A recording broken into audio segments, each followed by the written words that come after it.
I think this is going to be a very divisive movie because I think it's going to depend on how much you can overlook the glaring flaws. Hey, big episode 67. Mistakes were made. I've made mistakes. This is the second time starting this intro because I may have done a Brainrot thing that may or may not correlate with the number of our episode today. And Brandon just shut that down immediately. Like there was we're not zero having hesitation. I made the joke. It's about numbers that are in between the number 5 and number 8. Hey Carson, I'm gonna stop you there. No. No. You're trying to get yourself permission to make the joke, and it's not gonna happen. What joke is it? Exactly, there is no joke. You're the joke for thinking you could do this. I'm trying to have a fun time. No. Here you are coming in and ruining Carson, my fun. This is the Nerdy Nimrods podcast. Fun is not in the equation. We give the most hard-hitting journalistic reviews that you possibly can on the internet. That's very well true. And while we're sorry, I feel like stretching a little bit. I mean, maybe it's like ripping a Band-Aid off. What if I just go, ooh, 6-7?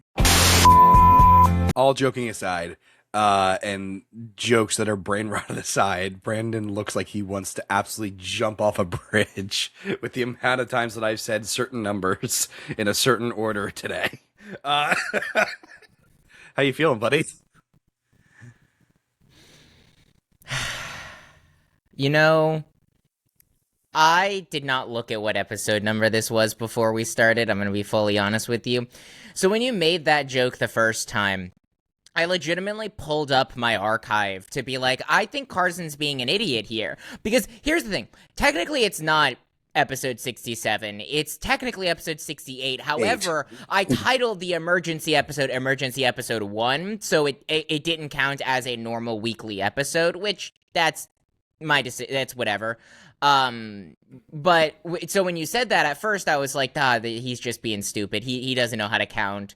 And then I pulled it up and I was like, no, I want to kill myself because it's true. This has been on my calendar for weeks since this joke happened. God. This has been on my calendar because I knew this would be the cold open for an episode in some way, some fashion, or at least it would be roped into this episode, just for the bit. And in 10 years' time, when this joke is 10 years old and it doesn't matter anymore and Brainrot's a whole different type of Brainrot, we'll look back and think about how stupid this is. But I think it's stupid now, I would like to point out. But that being said, enough Brainrot aside, let's discuss some trailers that have dropped. We didn't really discuss which one to start with, so I'm just going to pick one and go for it. Go for it. Let's start with The Social Reckoning. I want to start by saying this first. The Social Network is one of my favorite films of all time. As far as like pure writing goes and like just historical stories, I think it's one of the best ever written. I think it's incredible. I guess that could be seen as a hot take. I know a lot of people are iffy on it sometimes. I think it's phenomenal. I think it's one of the best biopics I've ever seen in my entire life. I've never seen it. It's incredible. You're going to get to watch it before Social Reckoning. I will be watching it before Social Reckoning, obviously, with reviews. My plan was actually, so little look into my day yesterday. I was supposed to see, we're talking about The Furious today. I was supposed to see The Furious at 7:40, which would get out around 9:40, around 10 o'clock-ish, somewhere around there. And I was gonna get home, and it was a Friday night, so I was like, I'll just watch Social Network. I know it's a little bit of a longer movie. I think it's over 2 hours, but I was like, I don't need to sleep tonight anyway. Whatever. I'll watch the movie. The Metro was delayed, and so I didn't get to see The Furious until 10:30, which means my movie did not get out until 1 o'clock in the morning. So I unfortunately still have not seen The Social Network. I might even watch it today, who knows. It's a movie I've always wanted to see, just one I've never gotten around to.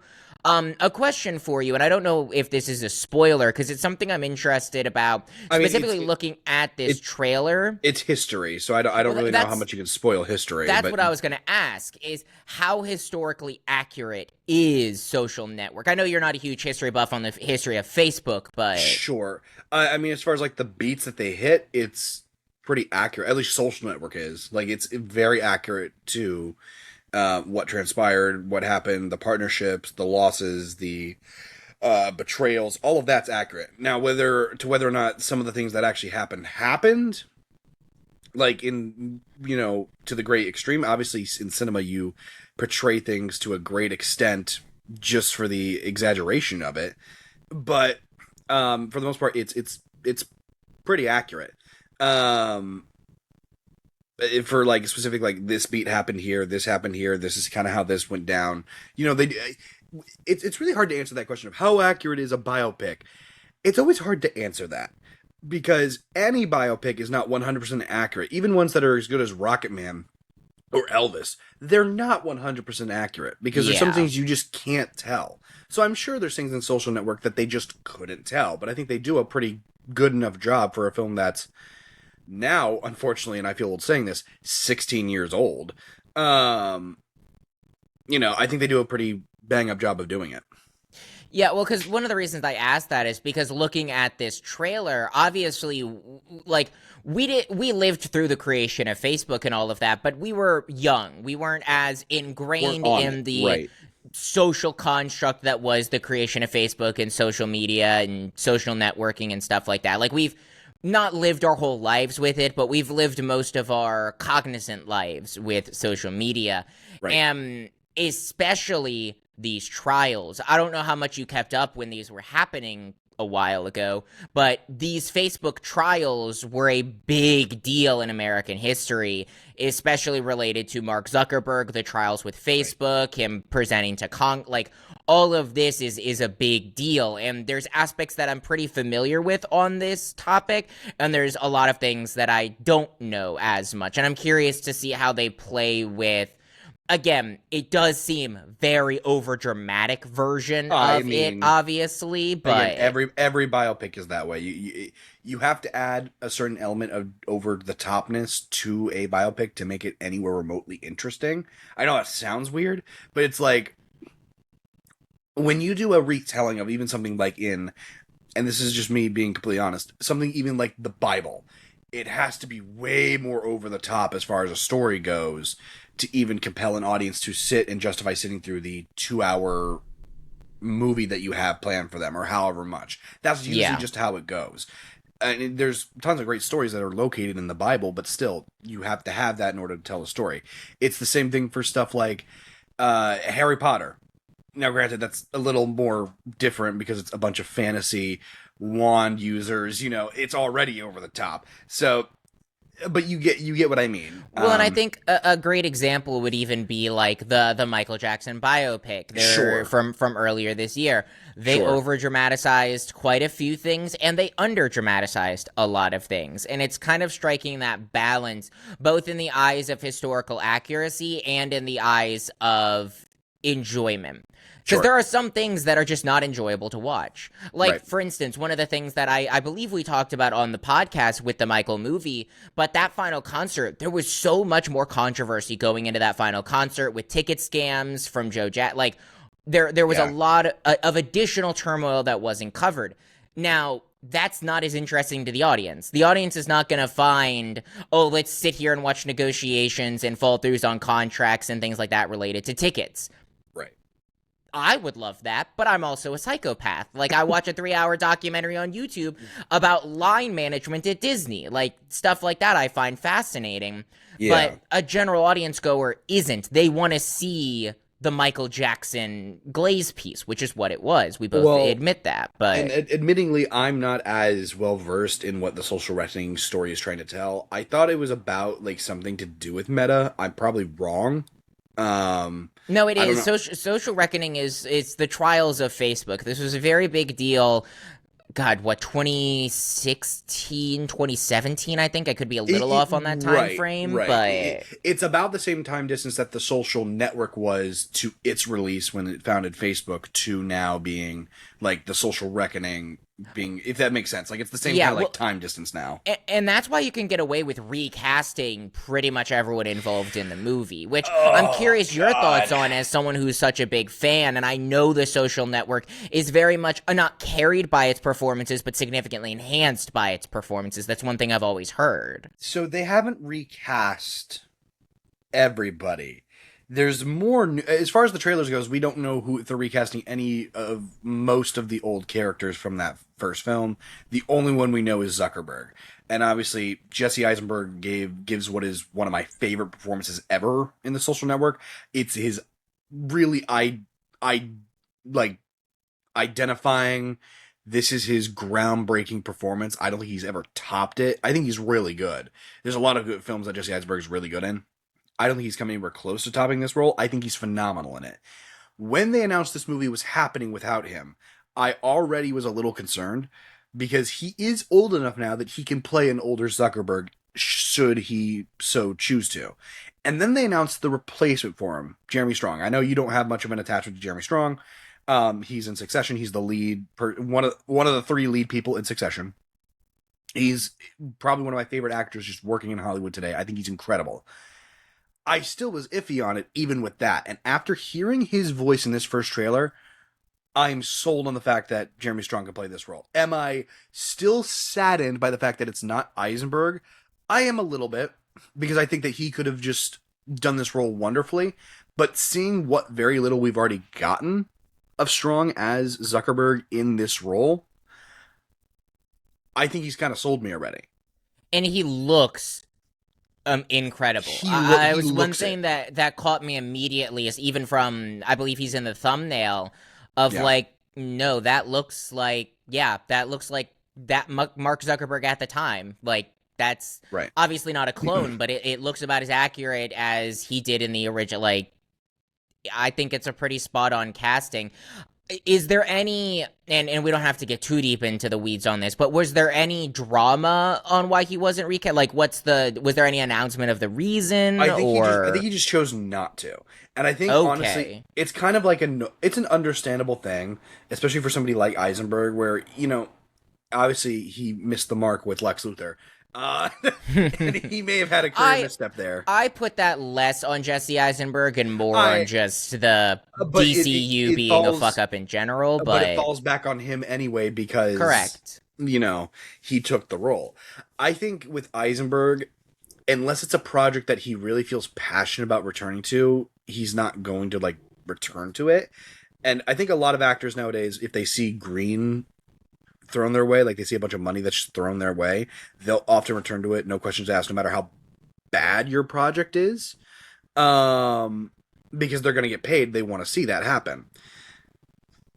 I think Eisenberg was in a specific spot where it's like he knows how good that role was, he knows how well he performed it. I think he just didn't want to even risk it with a sequel, which is kind of honorable, honestly, because I don't know a lot of people that would do that. So I guess that's fair. It is interesting because, when you look at it, this was, like you said, a very big breakout role for him. It wasn't necessarily his first role, but it was absolutely the role that I would say shot him into the star that he has become. And I'm not saying, he owes the franchise, he has to come back and he's disgracing the franchise, but I don't know. It'll be interesting. I'm very curious to see what they do with the trials, what they do with the recasting. I think, again, looks great in the trailer. Bill Burr is in this movie.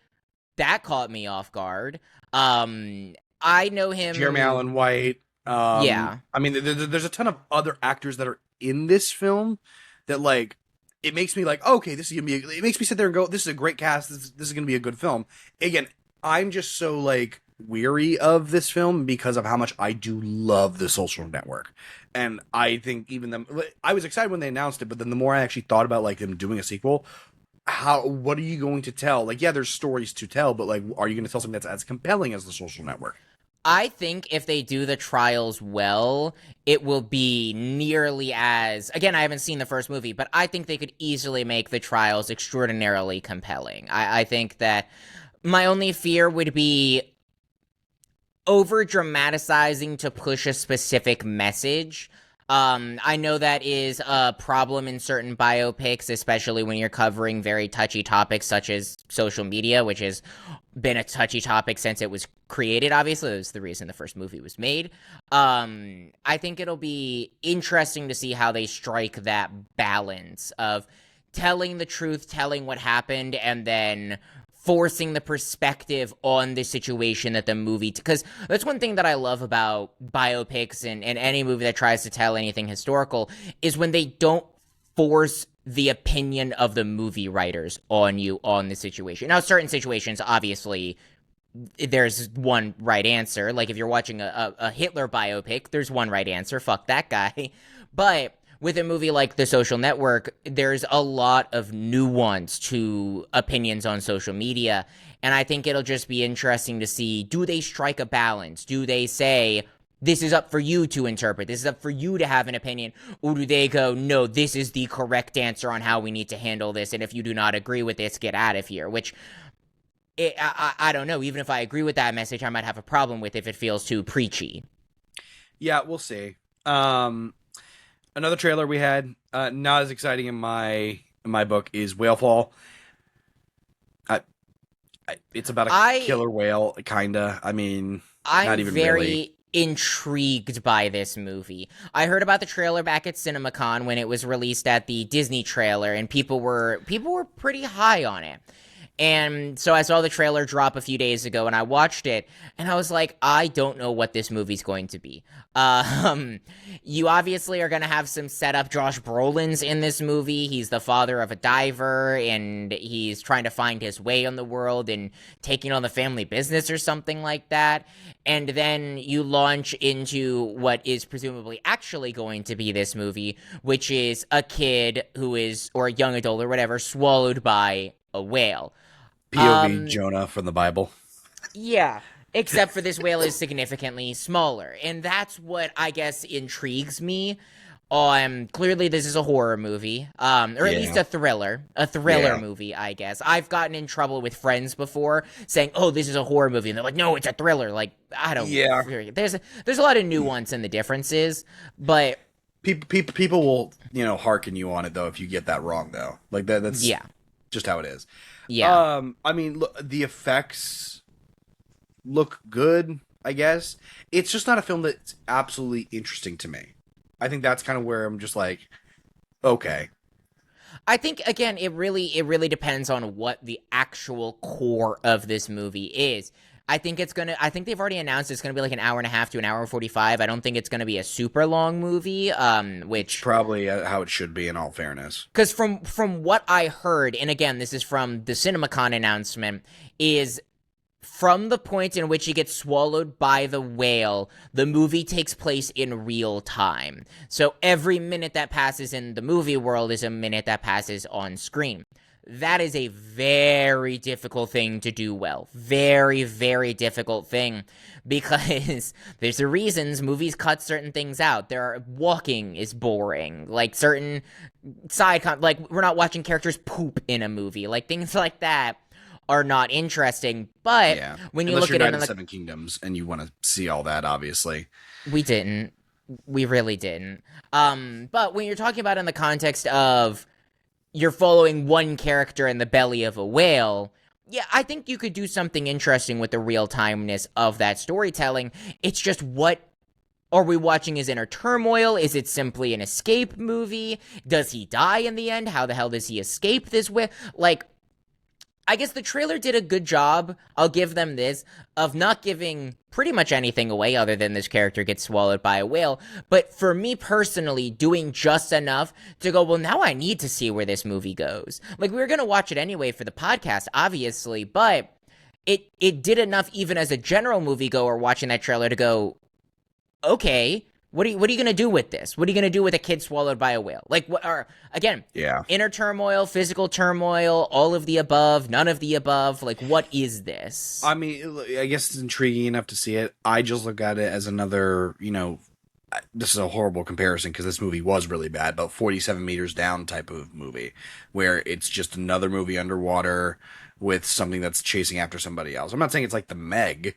Don't get me wrong, The Meg's really bad. I hate The Meg. But it also, like, when you think of, like, the peak, like, what's a ocean horror film, you think of Jaws. That's ideally what you think of.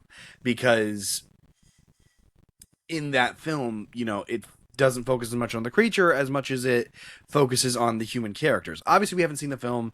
We haven't gotten there yet, but I already know that this film's basically going to tell the story about this one guy for the majority of the movie and this whale. And I just don't know if I'm going to enjoy it or not because of that or whatnot. I find it hard to believe. That's all. Well, I'm going to make a comparison, and I know we were both not necessarily the highest on this movie, but we both enjoyed our time, surprisingly, is Iron Lung.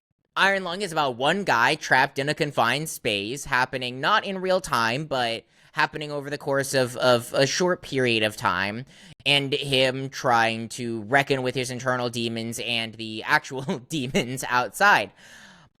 I'm curious to see if that's the direction that this movie is going, in terms of he's losing his mind, he's losing hope, he needs to rally with himself, like... Yes, all of that is going to be a massive factor in this film. It's just to what degree is it really going to be... Is that going to be a good part or a bad part is basically what it is. There's no other, like, more bland, blatant way to say it beyond that.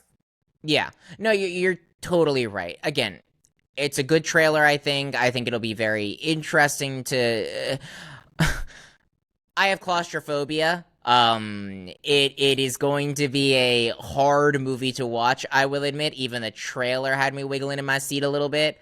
And I think even if you don't have claustrophobia, like... watching someone get swallowed by a whale, like, kind of like how Jaws made a bunch of people not want to go to the beach for a long time afterwards. Like, I could imagine if this movie, like, becomes insanely popular for whatever reason, like, people are just not going to want to go scuba diving anymore. It's also funny because there was one scene in the trailer when he is getting swallowed by the whale and he's, like, getting sucked in and whatnot.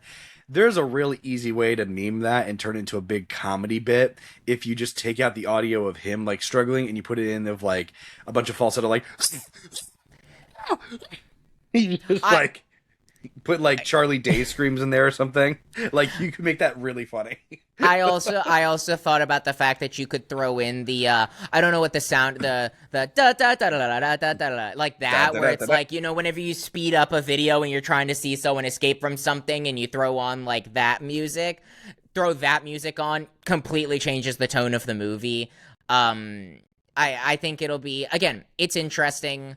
2 other trailers dropped this week. I don't think Carson has seen both of them, but I want to point out something specific. There's a reason I bring this up. Heart of the Beast and The Dog Stars, both dog movies related to World War veteran, or not World War, but war veterans, releasing not that far apart from each other, presumably. Interesting decision. I don't know what they're gonna be. I think that Heart of the Beast actually seems pretty compelling and interesting, especially since it's Brad Pitt, and Brad Pitt is a phenomenal actor. And Jacob Elordi's good. He's in Dog Stars. He was in Wuthering Heights earlier this year. Say what you will about that movie. I think he did a really good job acting in it at the very least. I know he was also in Euphoria, and he probably celebrated the day that they killed his character, because he hated that show, as most sane people did. I never even watched it, but I don't know. I just find it funny. I wanted to call out, like, yes, what type of movie do we really need to see? Movies where very clearly the dog is probably going to die in the end in a very tragic, heart-wrenching way. Prepare yourselves. That's all I have to say. Yeah. I guess my lawn people finally decided to show up today, which is really funny. Yeah, I'll do my best with the, there's a noise cancellation feature that I can enable that works to some effectiveness to hopefully cut down on some of this background noise, because it is definitely, it's noticeable. Just funny, because, like, story time with Carson, they haven't been here in a month. We've been paying them to be here. We've called to complain, and today is the day they decide to show up. Not just today. This specific time today. Which isn't a small amount of time. I mean, sometimes we go for 3 hours if we really dwaddle on and just keep going. But hopefully it doesn't take 3 hours to cut your lawn. But it's disclosure day and furious. I also don't really know how long we're going to go on some of this. At least on one of them. I have a lot to say. I have a lot to say about both. It'll be interesting. I'm curious. That'll be good. Well, ladies and gentlemen, boys and girls, welcome back to another episode of the Nerdy Nimrods podcast. Not going to say the episode number. I'm going to leave it at that. Welcome back to the Nerdy Nimrods podcast, the only podcast in the world where your two favorite Nimrods talk all things nerdy. I'm your host this evening, Carson, a.k.a. Juggernaut, here with my forever co-host, Brandon, a.k.a. Parrotfish. And today, I already said it, we're talking Disclosure Day, and we're talking The Furious, two films that came out recently. One that was on the docket, like, pretty set in stone. The other that wasn't like added to recently, but it was like once it started getting like some buzz, we were like, we'll check it out. We'll see what comes of it. Well, with The Furious specifically, it was a movie that was released at film festivals a few months ago, and it started getting a little bit of buzz. Like, people were like, oh wow, this is really good. And I was like, I like action movies. And then the movie officially released, and people were like, oh, this is incredible. Like, obviously I try not to look up reviews for things, but specifically I try not to look up reviews for things for movies that we're sure we're gonna watch. Like I have Toy Story reviews have started releasing. I'm not gonna look at any of those. We're not gonna look at any of that. Supergirl reviews have started releasing. Those are movies that we were gonna see whether we had the podcast or not. Some I didn't even movies, know that the Supergirl reviews dropped already. Like, I'm actually kind of surprised about that. People saw it about a week ago, and initial reactions, non-spoiler reactions from certain outlets have started dropping. I have not looked at any of them. I do not know what anyone has scored this movie. I want to avoid that like the plague, obviously, because I want to go in blind and form my own opinions. But yeah, The Furious was one that it started picking up steam, and I was like, we both are really big action movie fans, and no offense to Steven Spielberg, but like, we already had one movie on the docket, so might as well throw another one on there. Right. We'll see if that was a good decision or not when we talk about it, but we'll find out. Spoilers for, my God, anytime I went to speak, like, it was quiet for like 2 seconds, and then it just picked up immediately. I bet they're specifically gonna spend 2 hours outside of your window the 1 week you're hosting. It had to be this week. That being said, spoilers for everything we talk about.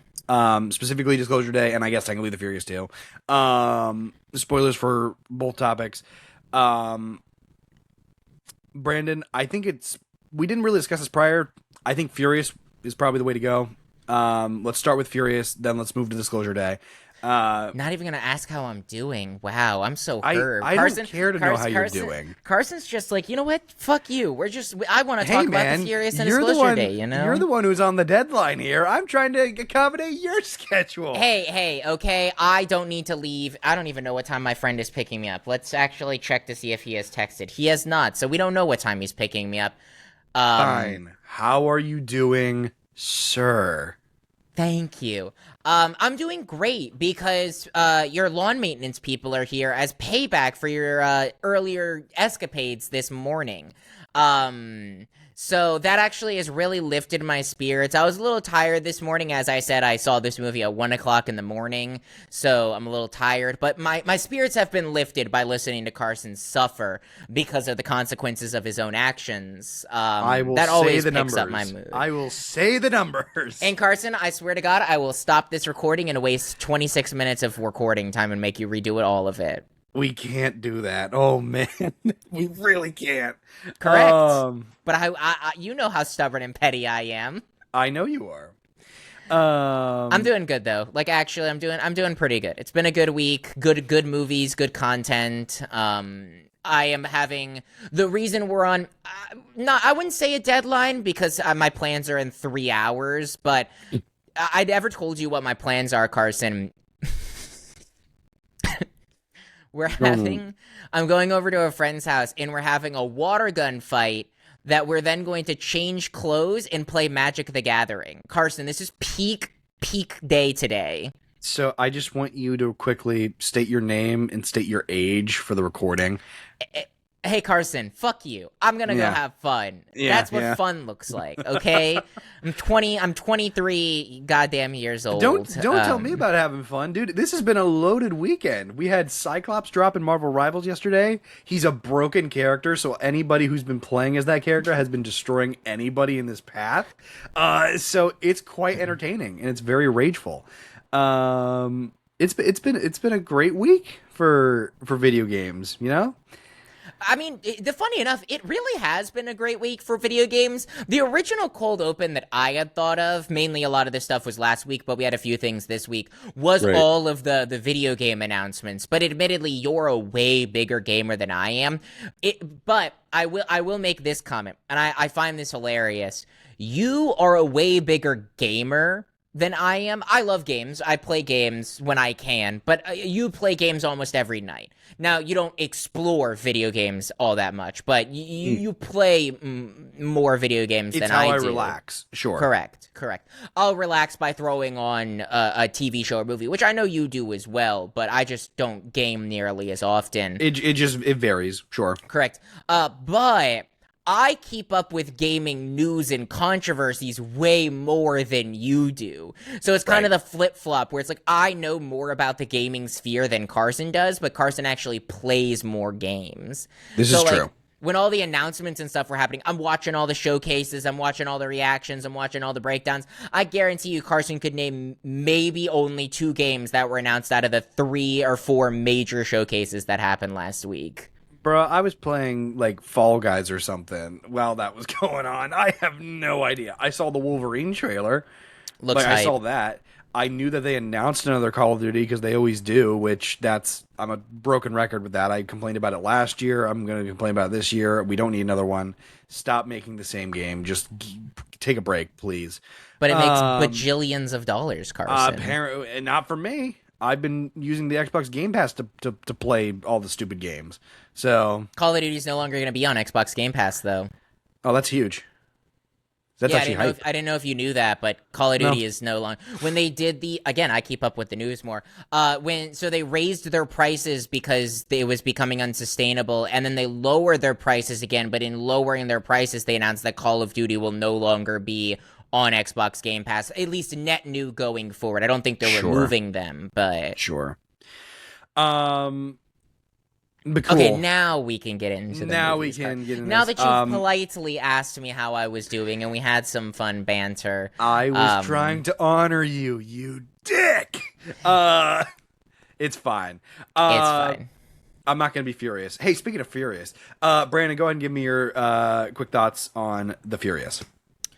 Yeah. The Furious is probably the most fun I've had in theaters this year. It is such a roller coaster of action and emotion and some surprising beats of comedy, whether intended or not, I will admit at times.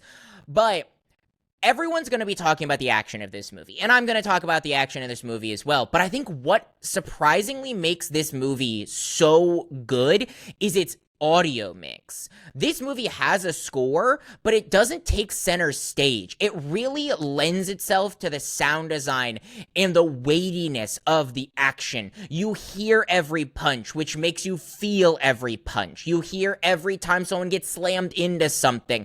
The score never overtakes the realness of the action and the fights, which are choreographed exceptionally well. They're incredible to watch. There are some moments in there that literally I stood up out of my chair. I'm not even sure. Like, I was losing my mind at some of the certain moments that were happening because they were just so insanely cool that I'm like, I can't believe I'm watching this on screen. And again, you feel the weightiness of that in the audio design, which I really wish this movie was in Dolby Atmos, because I think this is the type of movie similar to a horror movie that'd be really enhanced by the dynamic audio design that Dolby Atmos offers. Now, this is a very flawed movie. I have some very glaring issues with this movie. For starters, the ending is terrible. We already gave our spoiler warning. Why is he still alive? You made us start tearing up a little bit like he was dead, and then he's on the beach like nothing ever happened. I think that is a terrible way to end things. It takes all the weight and muster out of what was actually seeming up to be a really compelling and strong ending. Also, why weren't the characters just speaking Mandarin the entire time, or whatever Chinese dialect? Why was there some terrible English dubbing, specifically over the police force characters? I would rather have just read subtitles for this entire movie than have to listen to some of the terrible English line deliveries that, mind you, weren't, like, whenever the actual actors were speaking English, and you can tell, it sounded fine. The dialogue was a little campy and cheesy, but you expect that out of a kung fu martial arts movie. But the English dub over of certain characters that were very clearly not speaking English was god awful and genuinely took me out of certain moments that I loved a lot of this movie. Again, anytime action was happening on screen, there was no dialogue, and it was amazing. It was absolutely incredible to watch, but there were the dialogue scenes, and specifically I think the writing very much took that down, was just very not fun to watch, I will admit. The story is simple. It's very, very simple. It's not something you've never seen before, but I want to give this movie kudos for leaning into the brutality. I mean, this movie opens with a kid getting shot in the head with an arrow, and they never pull back on that. This movie has an escalation of gore and brutalness that is hard to watch at times, and very realistic in the way of the action movie, because you can see this as an upside, you can see this as a downside. This movie also suffers from a lot of the same problems that all action movies, especially like a John Wick, where that character should have died 10 times. This movie does not shy away from leaning into that, but they set the rules of the world very, very clearly from the get-go, and that's why I don't think that's a problem. And I think if you have a problem with that, you're kind of nitpicking a little bit, because that's what you should expect out of this type of action movie. All in all, I had an absolute blast. Like, genuine theater experiences, this is probably top 2 of the year. Actual movie experiences, I haven't determined my exact ranking yet on where this ranks in the year, but it is in my top 10. It is fairly high in my top 10. I just wish that some of those glaring issues were just not present, because I'm sitting there going, man, if they did not have this bad dub over, this would probably be my favorite movie of the year. Unfortunately, there was just too many glaring issues that I couldn't overlook. This is a film that I think walking out of, and this is probably the wrong term to use, but I'm going to use it anyway, is whack. And I say that because there's a lot of fantastic ideas here. Truthfully, this might be the most compelling story that I have honestly seen all year, with the exception of like a Project Hail Mary and an Obsession and Sheep Detectives. Like, story-wise, the ideas and the concept is all there. I think there's a lot of execution in this film, not from a cinematography or an action standpoint. It just, a lot of it does fall flat. I think for me, this is a film that is heavily held up by the action and the cinematography. It's incredible. It is definitely by far the best all year. It's outstanding. It's great. Some of the non-practical visual effects are extremely low budget, and they look like crap. There's obviously some humor in this film. Some of it I don't like. Like, there's a guy in this film. He got an afro. I think he's called Afro Guy for a little bit. He's the father of this one kid. They say that in the movie he is the father of this one kid, and they're basically killing the dad in front of the kid by freezing him, whatever. I'm not saying he's a good dude and I didn't want a redemption, but they then play off the fact that they froze him as a joke for the sense of humor. We just saw that this kid is now traumatized by the fact that his father was frozen and killed in front of him. And now they're going to play into the joke of some guy literally punching his head off the ice. I don't get it. It was humor like that, which there is a fair bit of it, where I wasn't taken out of the movie, but it just made me go, why that choice? I didn't find it funny, and it was just odd for me. Whack, like I said earlier. I think all the acting here is... script is cheesy, but all the acting is pretty well done. I think they do the best job with what they're given. This is the worst police I've ever seen in my entire life. My God. They actually were the most annoying part of the movie for me, because they try to give them like a big redemption about, I want to say like halfway, maybe a little more through the film, but I don't feel like it was ever earned, because you never spend, in my mind, enough time with this police force. They just dismiss this guy, and then later it's like, oh my God, look, it's the guy from the station. He's here. I'm like, you didn't really feel earned by that. I'll get more into it as far as like story beats go. That I'm just like, why is this happening? Why did you feel like this was the path to take? I think as far as the simpleness of it, it works. And they got great ideas, but unfortunately the execution in the story doesn't work all that well. And this is also the worst ADR I've seen in any film in the past at least year and a half to 2 years. This is awful. It took me out of the film so much, to the point to where I had a hard time watching the film. genuinely because they have some really great moments, but it means nothing if we're just going to speak English and then have the people who don't speak English dubbed with what, again, the worst ADR ever. Um, this is a film you can have fun with. I certainly had a lot of fun with the action, whether it's realistic or not, and we can get into that as well. I think there's a lot of story beats here that just either miss the mark or with great intentions and ideas just don't work because they fall flat from something else they've already set up earlier in the film. Those are my thoughts. Fair enough. And I think where I want to kick this off, because it's something that I ever so slightly touched on in my review, and I'm very glad you got the chance to kind of give some of my thoughts a little better than I did even on the tonality of this movie is very difficult sometimes because you'll get into a very serious moment. Like, this movie is very serious at times. Again, you open up with a kid getting shot in the head with an arrow, and that's not played for jokes. That is like a very weighty moment that I felt like, oh, we're setting the tone for a much darker movie than I was expecting. And then, like you said, you punch off Afroman as if it's nothing, and you're like, okay, that takes the weight out of his death a little bit. Like, that's a little bit of a weird dichotomy where I get that you need comedy in these movies, and this is a very fantastical world. Again, the reality of the situation is these characters would have died when the first punch was thrown. Like, they would not have survived any of what was happening to them. And you need to suspend your disbelief. But in terms of that balance of like, oh, we're doing this, like, it just didn't work as well. And I do agree with you. I think for me personally, I was able to overlook a lot of that while watching the movie. I totally understand if you can't, though. It was just hard, and I don't think I'm going to be the only one to say that, which is the truth. Like, if you can, great. I'm glad you were able to, because that means you're able to enjoy it more than I did. I'm just somebody, I just couldn't overlook that, especially because that's like, when you create a film, you gotta have a consistent tone to keep your audience engaged. Otherwise, it's just going to continuously take you out of your story. Again, the ADR already did that for the film, so maybe it wasn't going to be that bad anyway. Even True. if they had the solid tone. Well, but it would have helped if they had a more consistent tone throughout the entire thing. Not to compare things, but a great example of a movie from this year that does this incredibly well is Obsession. You brought up Obsession in your review. Obsession is a hilarious movie in the start. There's a lot of awkward humor, some genuine humor. There's a lot of funny moments, obviously. Relatable humor, correct, because Curry Barker started in humor and comedy, and that is where his roots are, which, ironically enough, has led to a really interesting and great pipeline of horror movie directors.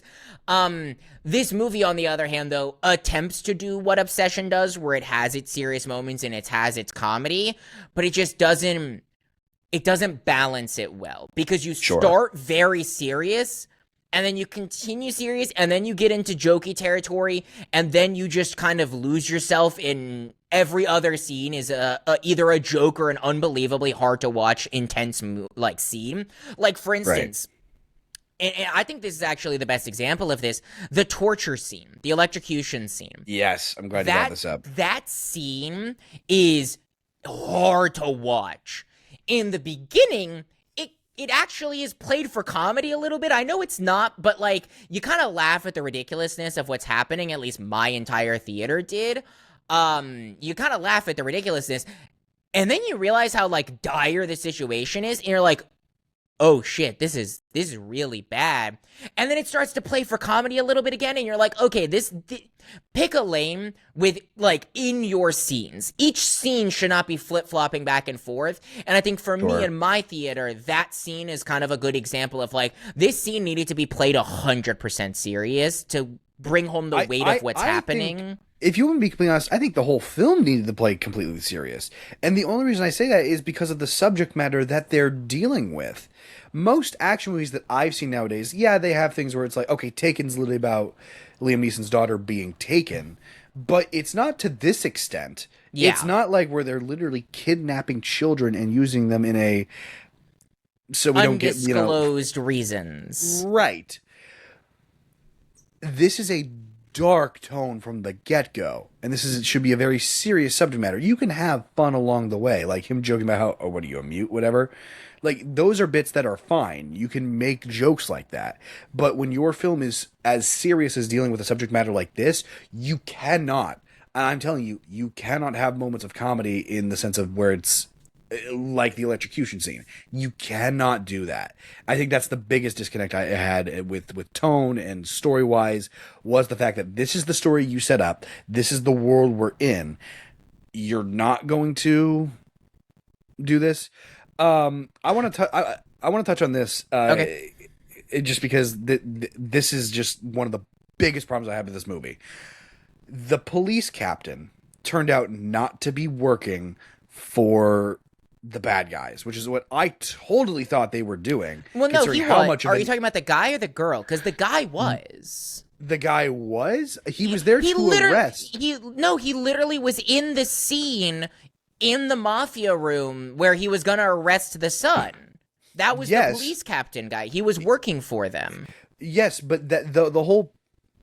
Maybe I'm confused about it, and maybe that's another thing about this film that confuses me, is that they do a horrible job writing it, too. Correct, I'll give you that. The story is not clear-cut, especially related to the family stuff. The thing that I got was that the main villain bad guy in the big blue suit, was the only one who was really in on it in that group, because it seems like the father was disgusted by what he was doing, the other people in the room were disgusted by what he was doing, and the police captain was there to arrest him for the crimes that he committed, not that he was in on it. If he was, and I missed that, then great. I'm back on track with this, which is, my God, stupid. He was definitely in on it. The way that I read that, and I'll totally give you this, because the movie does do a terrible job explaining nearly anything, because they want to just get to what they're good at, which is the action.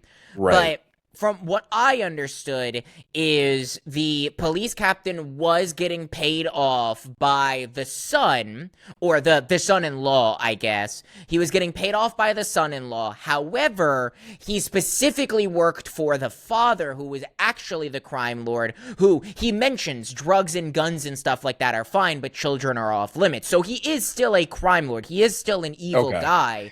But, and he was in cahoots with the police, but he would never snoop as low as children.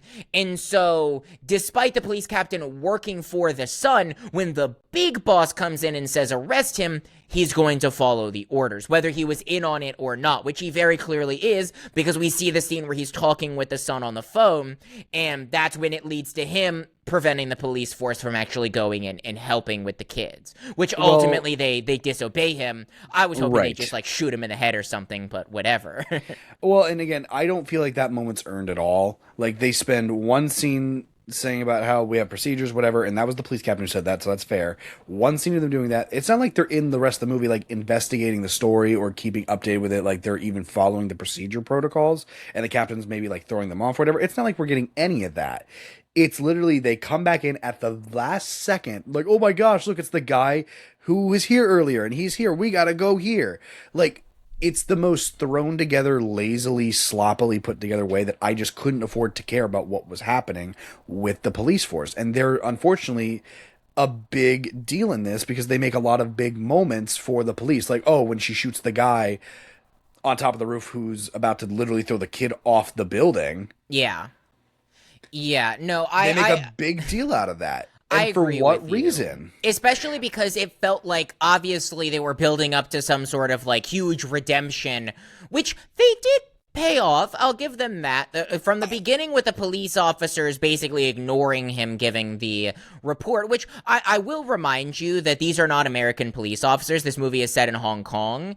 So this is a very different dynamic of police officers than American police officers, which is going to... The cultural differences and some of the nuances we're not going to understand as much. I'm not going to say what I was about to say for political reasons, but...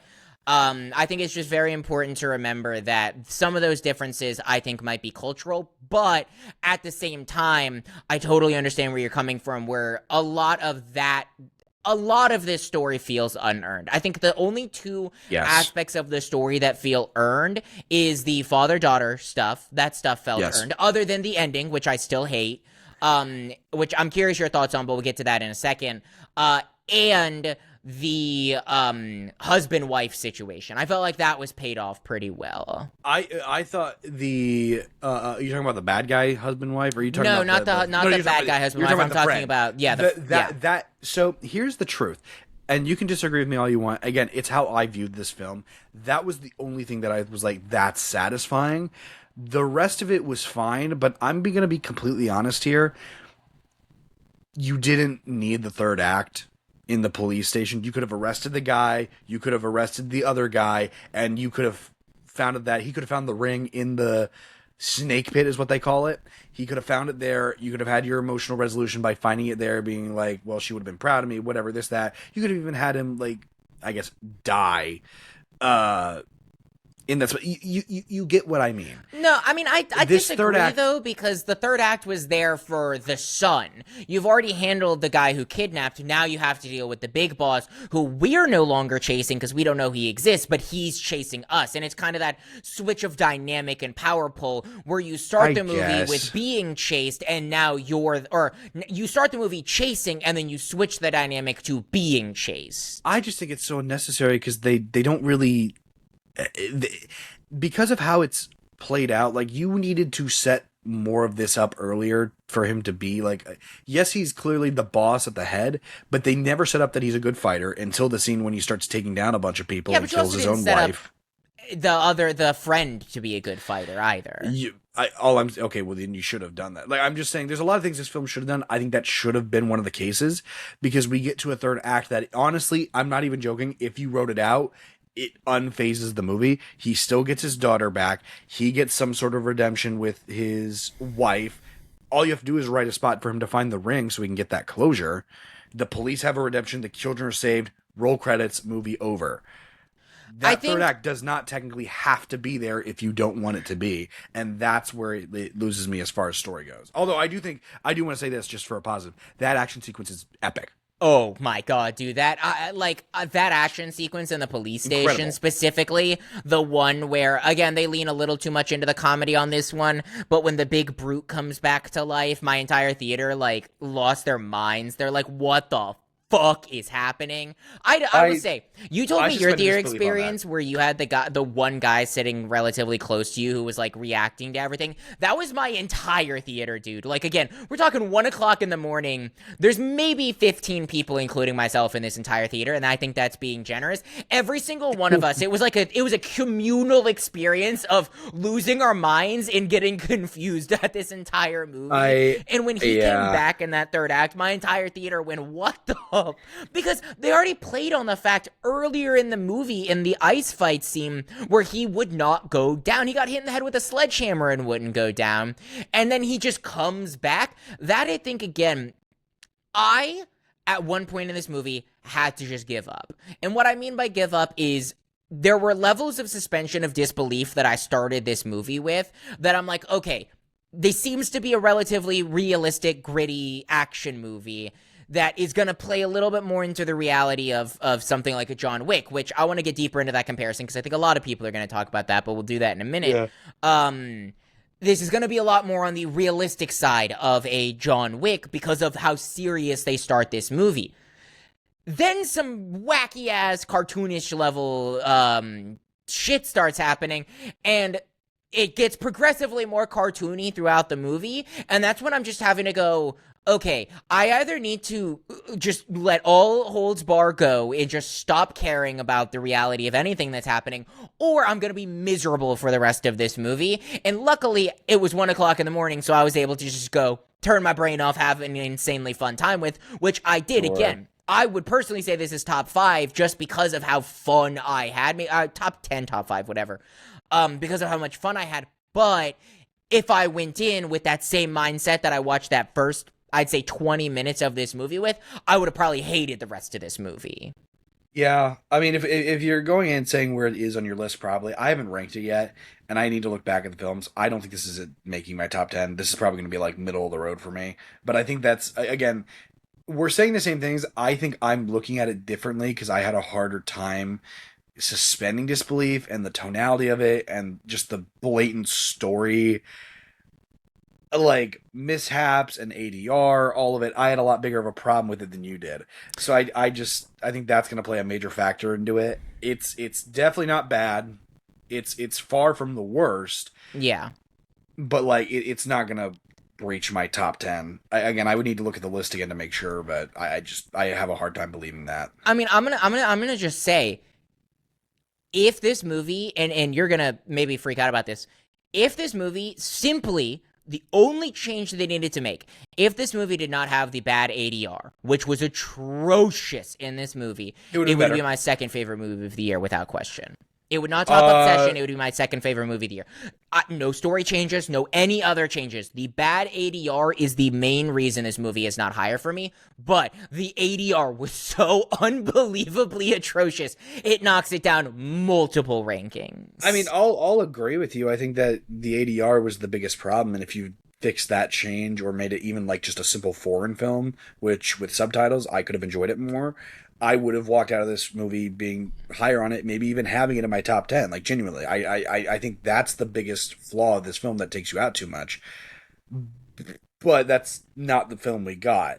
Saying it's I think is a little crazy. But look, teach his own. If that's what you enjoyed, go for it. I think I just had so much fun with the like the choreography was incredible. Like, I'm sorry, like I get that it's wacky and not realistic, but I don't care. And this is where I'll get into the comparison that I think a lot of people are going to make, because it's one of the most popular action movie franchises of our modern era, is a John Wick. I don't think it is a fair comparison. There's those two very different types of action movies. Correct. Now, I think that John Wick it handles its tonality better, because John Wick is actually more ridiculous, in my opinion, than this movie is, especially with the world that they built out. But it always plays within the rules that it's set. The tone is consistently inconsistent with its comedy and stuff like that. It never gets too serious in all of its movies. It does have serious moments, but it never gets to we're watching a child die on screen or watching them get shot with an arrow. Like, we never get that serious. Right. The time it finally got serious was the third and fourth movie. And I think the second one had a little bit of seriousness with it because they were building out the world, but it felt earned by that third and fourth movie because you've lived in this world for so long up to this point and you followed this character's journey for so long. When you look at the first movie and you look at the Furious, they're not that far off. Again, tone-wise, yes, the Furious is much darker, but at least John Wick's tone is more consistent. They both have simple stories. They both have end goals. It's both whack and chaotic choreography. I do think the Furious's choreography is better, but I think absolutely. I think the Furious's choreography is better, but I still think as a film, I'd prefer John Wick because the story is a lot more cohesive and together. And I'm not saying more thought through because it's so simple, but I would say it's more, it's tackled better. The execution is a lot better than I feel like it is in The Furious, which, again, it's also an unfair comparison because you have 4 movies of John Wick, 5 if you include Ballerina, and you have 1 Furious movie. But even still, if I just honed it in on that first John Wick movie, which is the closest comparison you're going to get to this because it's the first of one film, I just feel like John Wick is just a more complete film than The Furious is for a lot of reasons. Well, and I think that's because they're going for 2 very different outcomes, and I think that's another reason why I don't think it's a fair comparison, even though I've not watched any reviews, but I've heard 1 or 2 people compare it to John Wick because it's one of the most popular Western action franchises, but it's a very different type of action. John Wick is very weapons focused. It's very guns focused. This is basically a kung fu movie. It's a kung fu movie from the early 80s, 90s time period where kung fu was very popular movies. You have Jackie Chan and things like that. A lot of the combat is very reminiscent of that time. Now, it does have his John Wick isms. It has how John Wick has he killed him with a pencil. In the first action sequence, she's throwing her shoes at them and taking them down. Like, you do have some of that very, I will call it environmental combat. That's one thing that I'll actually give very much credit to this movie. I actually love the way that it plays with its environment, sometimes for comedic action purposes and sometimes for realistic. The hardest I laughed, and this is the moment that I stood up in the theater, at least one of the ones that I definitively remember, the ladder scene in the police department was one of the most insane, hilarious, wackadoo. He hits him with the ladder. He climbs up the ladder. He flips over the ladder. I legitimately lost my goddamn mind in the theater. I lost my mind when the big brute came around with the big cinder block on the pole, and he just not only does he smack the guy, but the other guy, I'm not saying he's going to completely die from that, but you should be down for the count. Correct. And he wasn't. Correct. He got back up and continued fighting. I just thought that was funny. Yeah, no, there were quite a few moments. And again, I think an example that they thought was going to be funny, but to me was funny, but also retrospectively speaking, I actually really like the way that you put it, was the punching off the head of the ice. We just covered that this is this kid's dad, that he just watches die in front of him. Yeah, correct. He's not a good guy, but also we're like 5 minutes removed from this kid mourning the loss of his dad, whether you think his dad's a good person or not. It's still the kid's dad. He has no one left in this world until, obviously, they become friends. It's like if in Guardians 2, they wanted to have one last joke for Yondu, and they send him through the thing, right?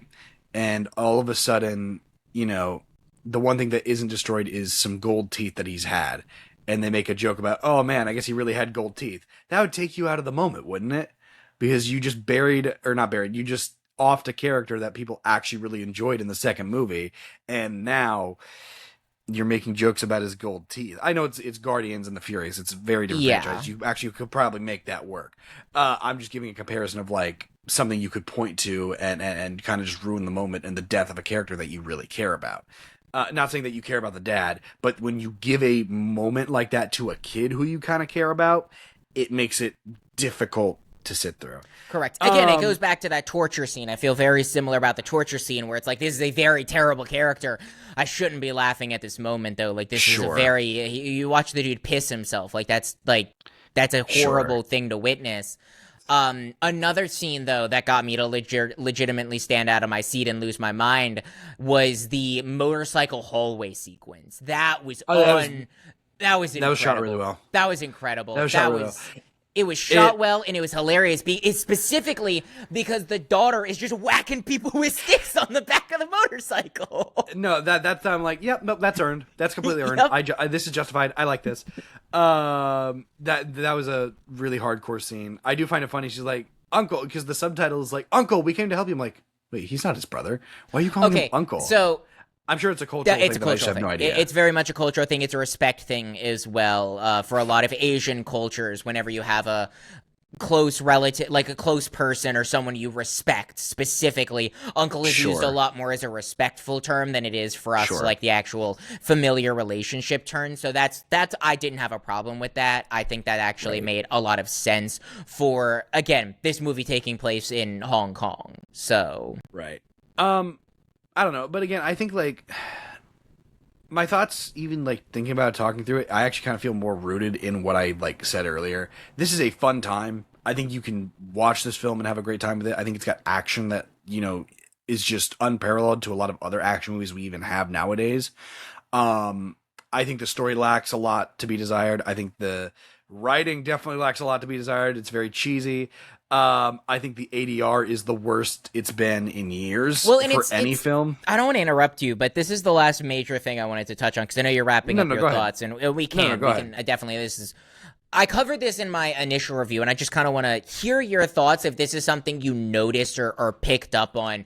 Was the audio design, because it's so funny that the ADR is so terrible. Sorry. Yes, but the music is so good. It's so funny that the ADR is terrible when the entire rest of every piece of the audio design is done so intelligently and meticulously. Yes. Like every punch is felt, every crack is felt, everything is felt, and it's mixed so well with the movie and with the audio and the music and the score that really takes second stage. The score is, again, but that's what enhances the visualization of the action sequences, is the fact that it all sounds really good. It's mixed very well, accompanied by a score which honestly is pretty good. It's not my favorite thing I've ever heard, but for what I honestly am going to say is probably more low budget than people are wanting to admit, is really good, and it works really well in the world they've set up.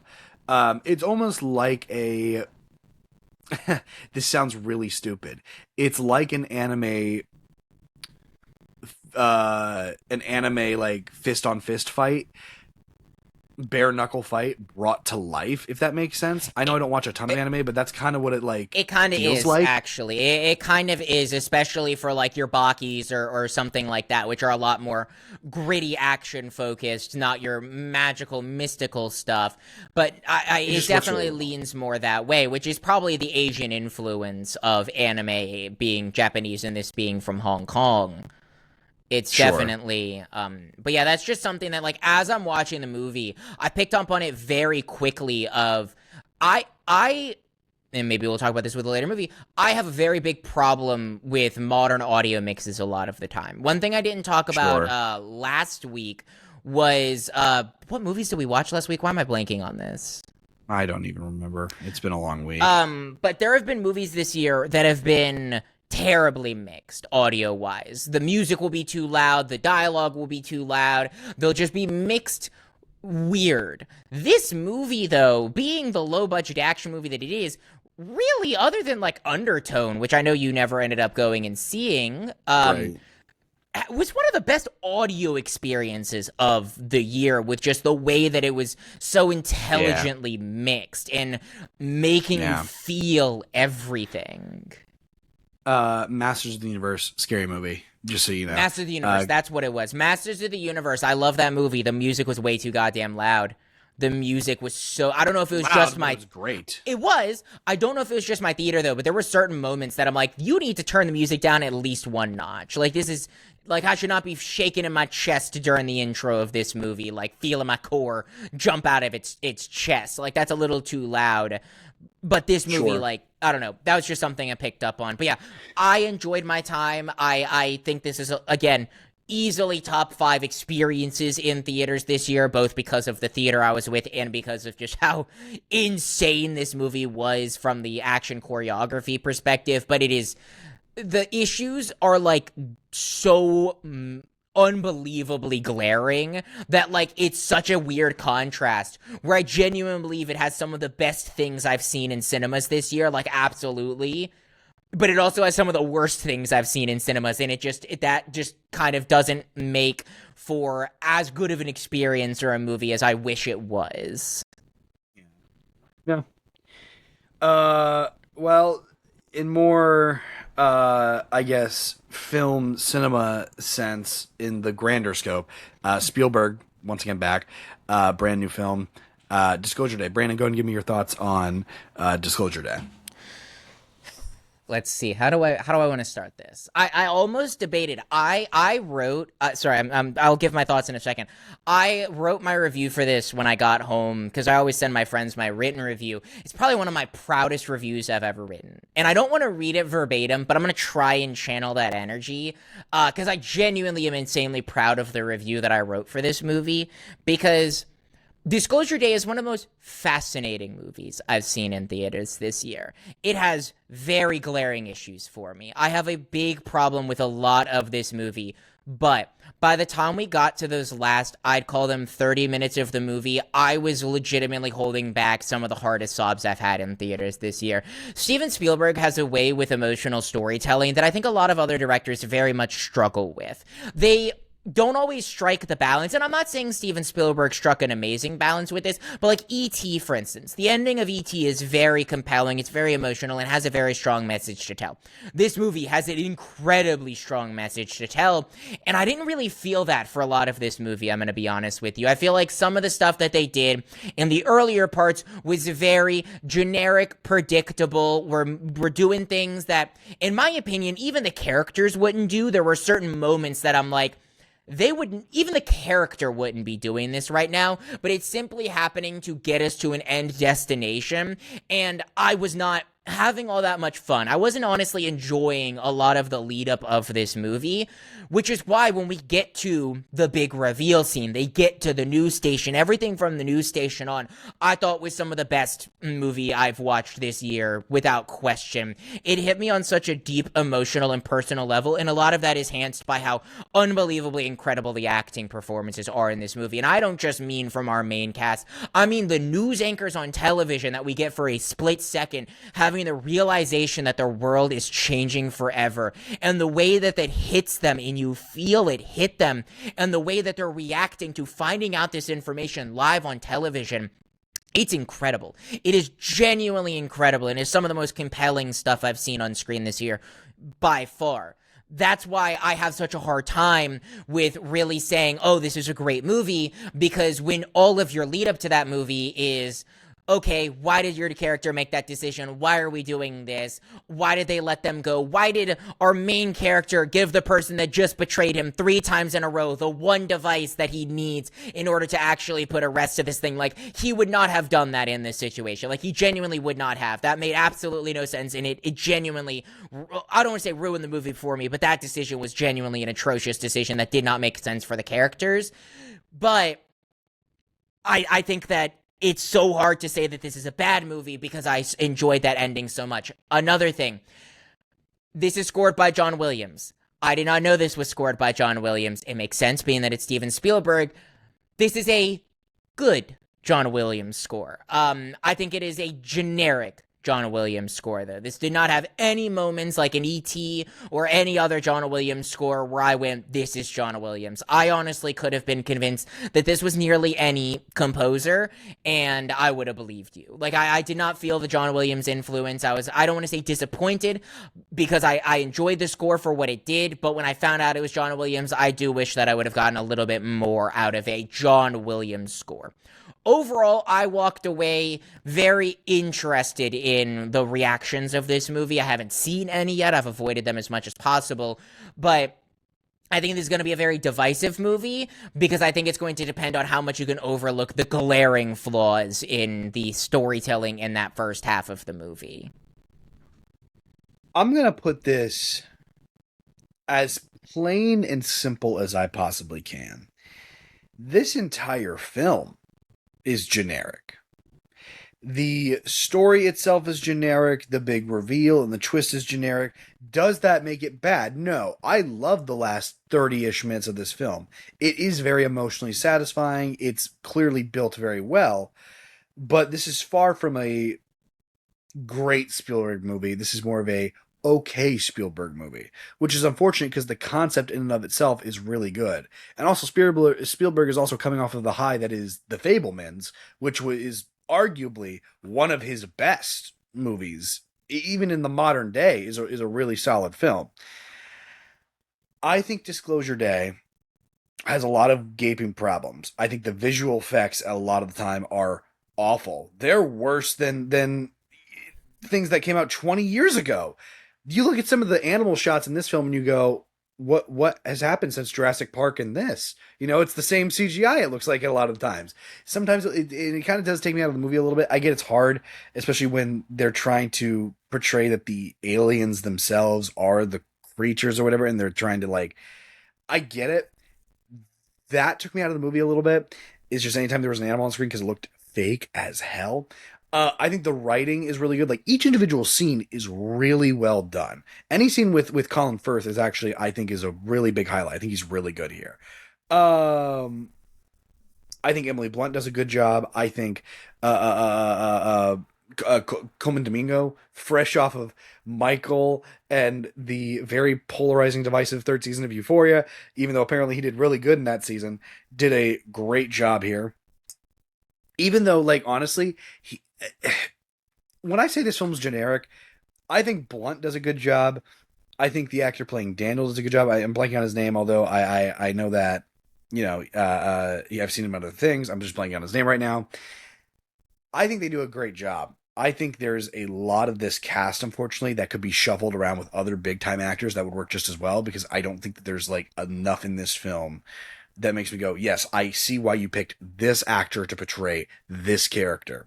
When it's very written in a way where it's like, I feel like anybody could have played that character. No hate to this film. Again, there's a lot to love about it. I just think that the best way to describe it, and I'll leave it here, it's just generic as generic gets. It's not good. It's not bad. Very middle of the road. But there's a very satisfying conclusion with this film based on what they set up, I guess. Yeah, no, I agree. And I think I'll start off by it's very funny because where did I put this movie on my rankings? I was gonna pull this up, but I was texting with my friend about the plans on when we were gonna pick up. I put this when I walked out of the movies, like as I'm on the train back, I put this as my 4th favorite movie of the year. As I've thought about this is probably the farthest. I haven't changed it on my actual ranking yet, but the more I think about this movie, the more anytime I think about this movie, it drops in my rankings. I'm going to be fully transparent on this. I think as of now, it'll still be in my top 10. It will not be in my top 10 by the time the year concludes. That is for certain. Yeah, I was going to say, this is for sure in my top 10 right now. It's not going to stay there, though. Yeah, and I think that's one I haven't ranked The Furious yet, just because I got back so late. But I think that it's difficult, and I want to start here because I think it'll be the simplest conversation. What did you think of the score? This is John Williams' score. It's okay. Like there's moments in the score where I'm like, this is really good. Especially the last 30 minutes are really well scored. Like I was getting emotional from the score. John Williams does a good job of knowing when to use like his like heightened moments, but also like I guess kind of like have like the really down to earth moments too. I know that it's really hard to explain when you're talking about a score. He does a good job with balancing it.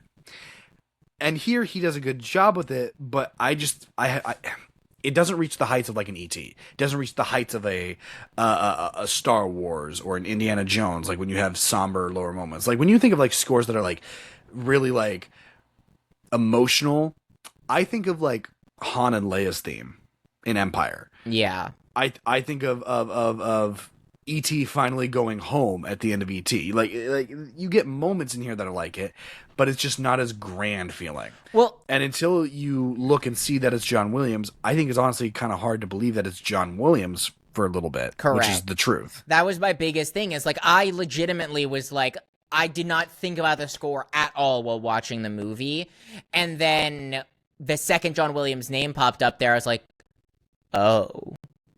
And look, I get it. John Williams has done a lot of scores. Not all of them are as memorable as a Star Wars and Indiana Jones and E.T., but also that's one thing that John Williams is so well known for is almost every single score he's ever done. Hell, there are things that we could sing by heart from many Steven Spielberg. Some of the biggest movies that have ever been made were scored by John Williams, and not just because he does a good job at generic scores, he does a good job at specialized scores that have a uniqueness and their themes and their tonalities. This just felt like the most generic alien movie, action movie at times score that ever could have been written. Right. And again, I know that Spielberg has done other alien films. I feel like this is just like a running trope with his alien-based movies, though. Like, they're just okay. They're not exactly memorable. E.T. was really good. Really good, I think is debatable. I think it's a great time. I think like when you objectively look at all of the other Spielberg movies, I think it's really hard to say, yes, E.T. is definitely one of his best. I'm actually going to pull up a list of his films now just because I kind of want to point that out. But yeah, continue going. Okay, well, that's pretty much all I had to say on the John Williams thing. Oh. Unless you have anything else. But I am going to shift topics because I think this is something that you'll absolutely agree with me on because you kind of already covered it, but I'm going to put it in more specific words. Disclosure Day suffers from the problem of it knows what the ending is going to be, and it is only doing actions that are going to directly get you to that ending. And that's where you run into the problem of characters making decisions simply to serve the plot, not to serve their character. Again, correct. You cannot convince me that we would have given the one girl whose name I'm blanking on the alien stick to run away after literally 2 seconds ago in the exact same motel room in the exact same scene. She's Figured the out reason where you were at because right. Correct. Yeah, it's things like that where it's like, are you done? Like, okay, because if I was Colin Firth's character, which I don't remember his name, you probably maybe can remind me of it. If I was the villain's character, and you find Daniel, and you see that he doesn't have the device, my first thought is, oh yeah, the other person he was with clearly has it. Otherwise, we would have found it at the motel where he stashed it, or I guess he could have. I guess he could have thrown it somewhere in the woods or something. I guess, but that would have been really stupid because then he also never would have found it. He clearly gave it to the person he was with. Let me just check to see where she's at and try to figure this out, or even just command her like, "Hey, come to this address while I'm taking control of her." Like, it's things like that that make me go, "You're really just padding this runtime. You have a destination in mind of where you're gonna go, but unfortunately." It's just so far out there. Like, the girl also doesn't come back until the end of it. She has like one scene prior to that in, like, I think it's like a coffee shop, maybe, and then she comes back at the very end, and that's it. And that's like Daniel gets captured. I want to say probably like the halfway point of the movie, maybe just a little bit after that, but like she doesn't come back again until the very end. It's funny because it's they switch roles. She leaves with the device, and then Emily Blunt's character comes in, and then it's Blunt and Daniel through the rest of the movie. I don't know.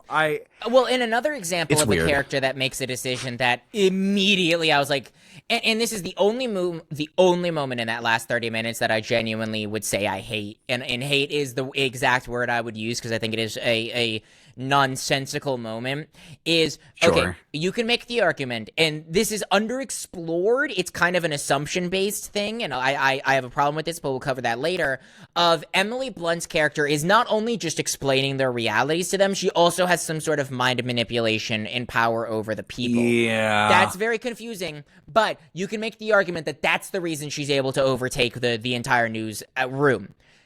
She's able to overtake the villain. She's able to overtake everyone. The only person she is only able to do that with once and never does it again is the secondary bad guy, the assistant to our main bad guy. Why does he just give up? I get that his boss is like, we're done. Why did he just walk away? Why did he give up? Take a gun out and try to shoot her something and then have another way to take him down. That made zero sense. The whole plan kind of comes undone if not just one, but you kill Daniel and you kill Margaret. Like, you just one pop to 2 bullets. That's all it takes. One pop to one head, one pop to the other, and your movie's over because then you lose any connection that you have to it. I guess they could have still rolled the clips. Well, and you can make the argument that it's blind loyalty, like, oh, their supervisor said no, they don't. But we specifically showed that he is willing to disobey his supervisor's direct orders, and like he also wants this mission to be seen through. So why does he just give up? Like, his boss gives up and he gives up. That made no sense to me, especially when it's like their boss is like storming in there, they're about to take everything down. He is so gung ho, and then all of a sudden, boom, he is sedated again, and then our secondary dude is like, I'm just gonna give up, and then every single agent in the room, and there's 30 of them, all go, well, job well done, we're just gonna let entire society burn, because that's their view on if this information got out, his world would burn to the ground. Well, and honestly, that's actually the most fascinating part about this movie that I actually kind of really liked, and especially because they never really do give you, like, the villains are the villains in this movie because they're the antagonistic force, not honestly because they are, I would say, the bad guys necessarily. I think what they're doing, because the whole point of the movie is we need to tell the people that, alien life is real. They've been experimenting on live aliens, dead aliens, this, that, whatever. What they're doing is wrong, but the idea of protecting from the public is so that their world doesn't blow up, because they've seen what happens with otherworldly events that just send their civilization into, outrage or whatever. They're trying to protect their world. It's funny because the villains of this movie can also technically be seen as, we're trying to do the right thing by not telling anybody. You're trying to tell people, which is another right thing. But the truth of the matter is, neither side is right. They could have told this story and it could have ended the entire world or whatever. I mean, obviously we don't see what happens after, we just see the initial shock. But like, the whole point of the movie is them being like, hey, we don't want to tell anybody because it's going to outrage our entire world. We want to tell people because they have a right to know. both sides are right because they don't know what's going to happen. So it just kind of makes it a really interesting dynamic to watch, even though these are clearly the villains of the film, because it's trying to say like pro alien life, whatever, or whatever like actual message they're trying to go with. It just makes a really unique balance that I actually found quite intriguing for this film. I wasn't expecting to get. It wasn't as simple as black and white, night and day, evil, good, you know. Correct. I do think they lean a little bit too villainous at certain moments, especially with the like kill him on the spot, like kidnapping and kill. Like that is very villainous in my opinion, which does make it very hard to side with them because obviously this is a war for information. We've been in a war for information for decades at this point. Information is more important than any other piece of anything ever, and that is what wars are decided upon nowadays. And I think that this movie plays with that information, the lack of information, the sharing of information, very interestingly. This is just a quick editor's note. I do not know what happened to the audio beyond this point. Carson's camera cut out while we were recording, and we had to do a little pause. And for whatever reason, when we came back, my audio was, let's just put it a little messed up. I did what I could on the editing side with background noise removal and things like that, but the mic was just not having a good time. I genuinely don't know what happened, and unfortunately this is like the majority of our Disclosure Day review, and we do not have the time nor the energy to re-record and re-say everything we said. So unfortunately you're going to have to deal with some not as ideal audio. I don't think it is the most unwatchable, unlistenable thing in the world, but it is definitely not ideal, and I do sincerely apologize, especially since again this is like the majority of our Disclosure Day review.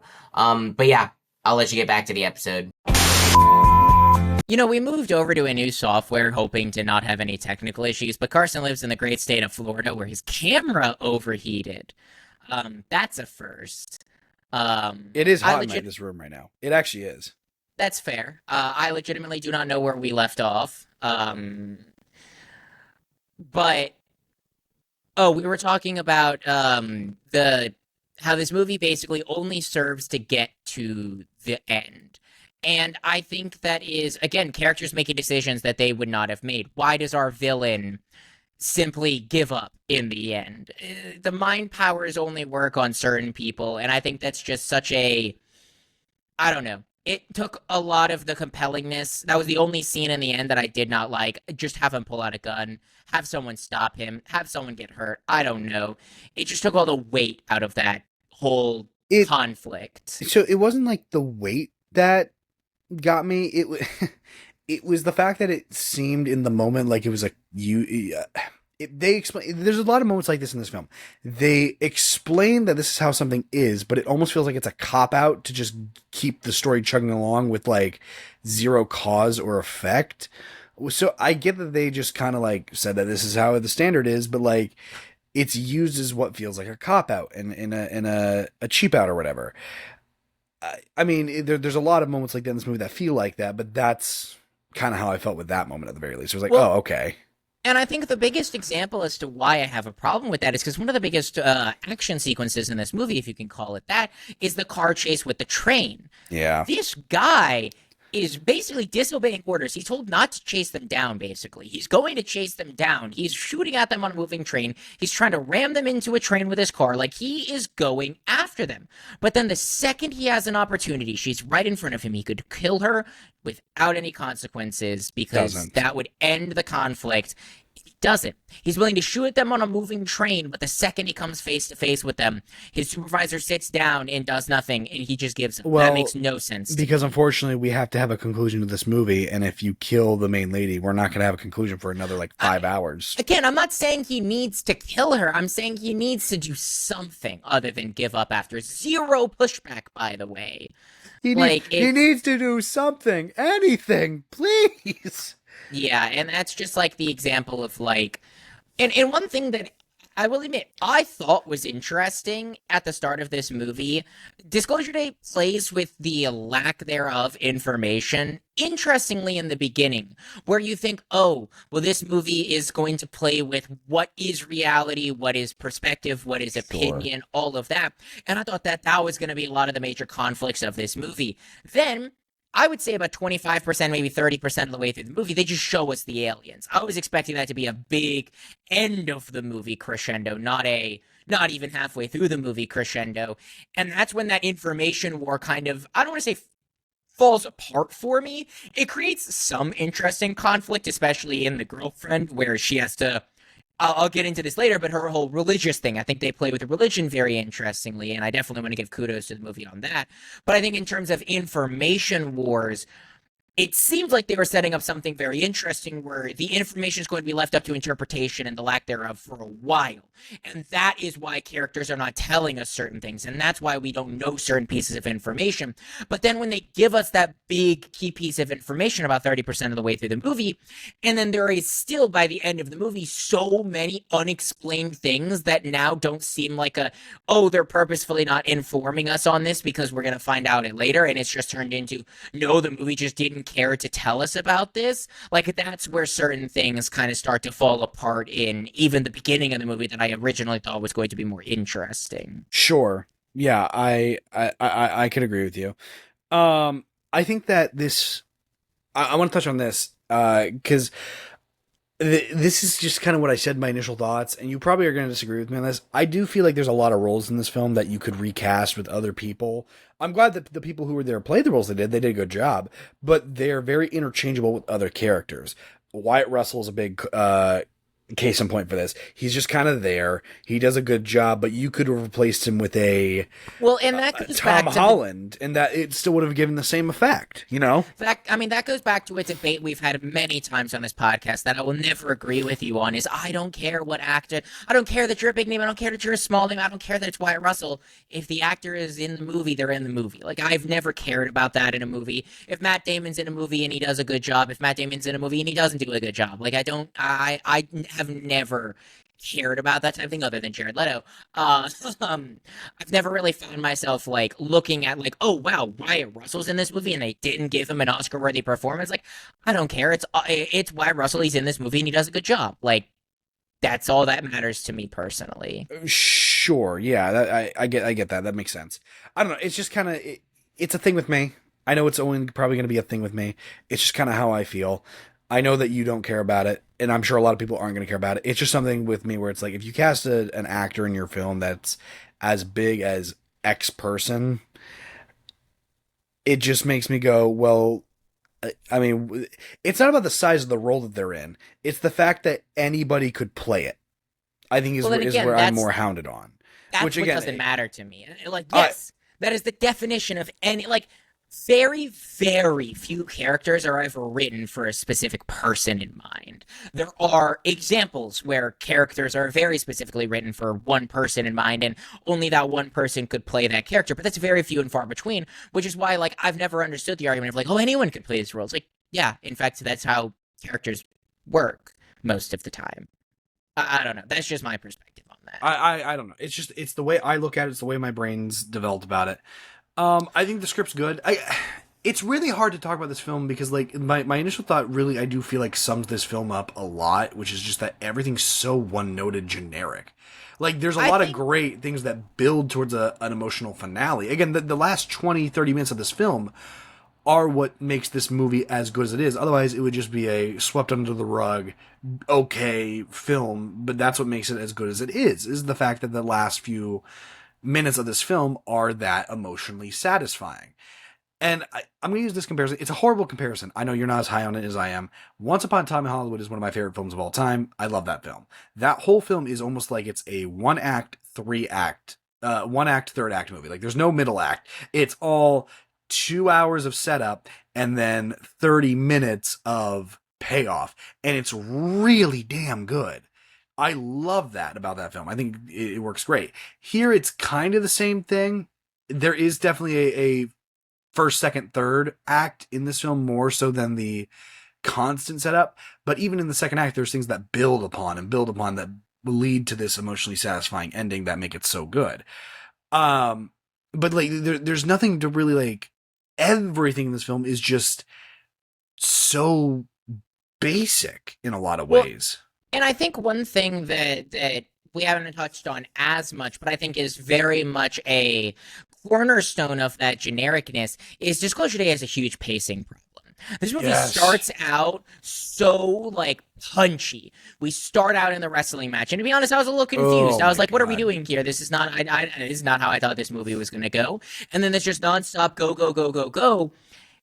And then we kind of just fumble towards the middle, where it's like the first act, where it's the chase sequence, it's the escape, it's the it's everything leading up to the point in which the information is revealed and we get to that first safe house is so go, go, go, go, go, fast paced action, not action in terms of fight choreography and stuff, but like action in the terms of like we're being chased and there's some suspense and all of that.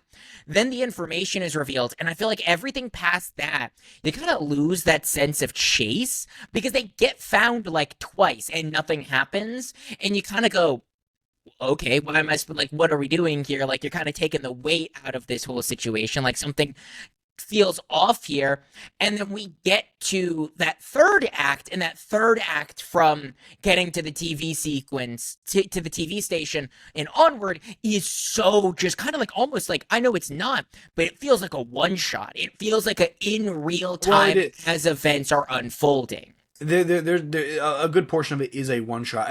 It's paralleling what it was like at the very beginning of the movie too, which was a one shot. You know, she walks in the building, talking to her boss, goes, sits down with the Korean, speaks Korean, even though she's never spoken Korean a day in her life, walks over to the newsstand, whatever. It's all one shot until she gets up there.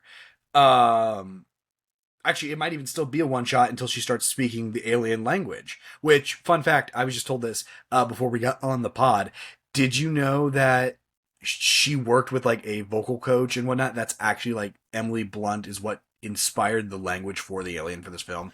Like, this wasn't like a credit where credit's due. That's commitment. That's commitment. Apparently, they were like, "Hey, we're going to use the AI whatever to make the nope." She wanted to do it on her own. She made it, and that's what the language ended up being for the film.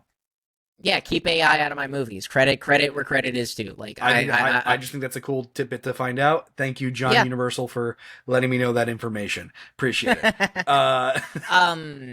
Yeah, no, I think that this movie has some incredible pacing issues, though. Like, it's just so glaring. It's pretty bad. Yeah. Moving on to a huge positive that I was not expecting, and coming from, I've already mentioned it, but diving into the religious perspective of this movie. Oh, so geez. often in this subject matter, I think that the religious perspective could be used as an insult. It could be we're going to disprove your God by the revealing of aliens. But this movie does the exact opposite, and it actually uses religion and the connection of religion to one of our characters in a way to explain how the Bible doesn't tell us that aliens aren't real. The Bible tells us what we as humans need to know about us. It doesn't tell us everything about everything in the galaxy, because that was never God's intention. God wanted us to discover our own reality to a degree. He's not going to give us an instruction manual to the galaxy. He's going to tell us what we are and what we mean, what we are supposed to do. And that is an unexpected central theme that I actually was really impressed by how delicately they handled that, even quoting certain Bible verses and presenting them in a different light that I think a lot of people don't really view them in a way that it is used to disprove the creation of God, the existence of aliens on the religious side, or as a proof to disprove God from the scientific side. Sure, yeah. I mean, I didn't think too heavily into it. But you're right. It's at least an intriguing part of this movie that brought me back into the fold, I guess, as far as like, oh, I wasn't expecting the movie to tackle this. I'm kind of glad that they are. But again, I wasn't really like, when I was watching this film, I didn't think about that too heavily, in all honesty. I don't know. That for me was one of the through lines that was the most compelling for me. Obviously, we're both religious in nature. We both have that. Yes. Like, that's one of the reasons why I grew up religious. We have all of that background. I just think that that's one thing that I struggle with even in my own faith is a lot of people will purposefully misinterpret the Bible. We've talked about this off camera before. People will purposefully misinterpret the Bible to serve their own personal narratives. And that's a huge fundamental problem I have with religion and organized religion and things of that nature. This movie, you could argue, does that, but I think it does it correctly. I know that's kind of a pretentious take because obviously I'm doing the same thing, some could argue, of, oh, well, you're just manipulating the Bible in a way that serves your version of what you want to be true. But I think that if you actually look at if you look at what God is as a concept and you look at what God is trying to teach us, I think the argument that this movie tries to make is the more compelling and more logical conclusion of the interpretation of what we can take out of certain verbiages in the Bible, specifically talking about us as humans and us being his greatest creation on earth, not his greatest creation ever, his greatest creation on Earth. That's not what he's trying to say, because God created the universe. He created the planets. He created the galaxy. We already know that there's life outside of the galaxy. We don't know that it's giant aliens who are more intelligent than us, but we have found life outside of the universe in terms of microorganisms. God created those as well. Does God love those any less than he loves us? No, you can find that in the Bible. God loves every one of his creations. That is what the Bible mentions. And so people interpreting that as saying God loves us as humans more than anyone else in the entire galaxy, and that would mean that, like, if aliens exist, God hates the aliens. That's never the argument that's made in the Bible. That's simply not. I don't know. Like, that's just going into this movie. They never even touched on that, in my opinion, in the trailers or anything that I saw. I only saw the first one, but that caught me off guard, especially because that's a big argument that people have on, like, why the existence of aliens would destabilize religion. It was a nice surprise. I wasn't expecting them to touch on it, although in hindsight, when you are thinking about the type of situation that you're dealing with, honestly kind of makes sense. I should have expected, especially Spielberg, to do it. I should have expected them to put it in this movie. Is Spielberg religious? I don't know that much about him. I don't know about that. I just know how much thought he puts into his films. I should have thought about how he would have probably tackled that as a theme in his film. Yeah, well, and I think that's you bring up a good point on that. Like, as many problems as it has with the delivery of this movie and how we get to that message, Spielberg, as I said in my 3 minutes, is Spielberg is very intentional in the way that he tells his stories and the way that he has the impact of his stories. Like, he might not be the greatest on the delivery, but he's very thoughtful in his execution of what he wants his message to be. Yeah. No, I'd agree with that. He like Spielberg, my friend told me before we got on this, he's like, you should just say that Spielberg's washed. I can't say that he's washed. He may not make as many classics as he once did, but he's far from washed. Again, The Fabelmans is something that's really outstanding, even from a film perspective. It's just that, when you get to films like this, again, I'm going to point to this word one more time: generic. I guess this is also me kind of like putting all the pieces together here, but it's a film that's generic. You can enjoy your time with it. Like the religious aspect of it, like the deeper thought-provoking meanings about extraterrestrial life, whatever. It gives you things to think about, but it doesn't really cross, I guess, the threshold all too much, because they just want to tell this simple story with its, not plot holes, but its plot conveniences, I guess, of how to get out of situations and this and that. They just want to tell their story and be done with it, and it doesn't really focus too much on trying to dive too deep into the situations that they really are setting up, just the fact that they want you to think about and be aware of what's going on. So I think that it makes this film just, like I've said before, simple, generic, not bad. It's good. It's just not as deep, thought-provoking as I would have wanted it to be with the type of film that they're setting up, I guess. That's fair. Another thing that I very much wanted to touch on, there's just only so much time in my initial review. You're probably going to disagree with me. I'd be curious to see if you agree with me. Disclosure has some pretty bad cinematography at times. There were certain shots that I genuinely hated while watching. There's one shot in particular, and you can say that this is a nitpick, but it genuinely bothered me while watching the movie. When we're revealing the information in the cabin, there's a shot where we start upside down, like in the ceiling or whatever. I don't know. And then we like flip the camera really fast, like a roller coaster upside down. I never have ever gotten nauseous in a theater before from motion sickness or anything like that. That shot almost made me puke in the theaters. Like I don't know why it if it was why was that necessary? Why are we flipping upside down with our camera on what should just be a generic still shot? I wouldn't say it's that. I think the color grading's off every now and again, especially when it's like outdoors, indoors. I That's think fair. that I think that's where it's like I think cinematography fine. I think that's all fine. I think it's just the color grading for a lot of the shots. Yeah, I think some other cinematography things where there's a scene where I think we follow, I believe it's Emily Blunt's character into a car that felt like you could feel the cameraman getting into the car with her and sitting in the chair and buckling up his seatbelt. Like I literally could feel that when watching the scene. I can't remember if it was Emily Blunt's character or another character, but I remember that scene specifically of someone getting into a car and they're like, but I could like feel every moment of this cameraman just getting in and sitting in the car, and I'm like, but why? But Why did this? why? Why did we do this way? Why is I this how didn't. we did it? Sure. I don't know. Again, I understand that I'll admit it's a little nitpicky, but it was something that I picked up on while I'm watching the movie. Where I'm like, certain cinematography choices just didn't work for me. The color grading, I will agree with though. This movie is consistent in its color grading in the wrong way, where it feels like he put the same filter on every single scene, no matter the lighting, no matter the moment, no matter Yes. anything. I'm just like, oh, okay. Like this is very gray. Oh, this is very gray. Why is it still gray? What are we are we going to change anything? I don't know. I think that if you're talking about cinematography, that's the only thing I would say is just the color grading was very off. I didn't have a problem with any of the shots.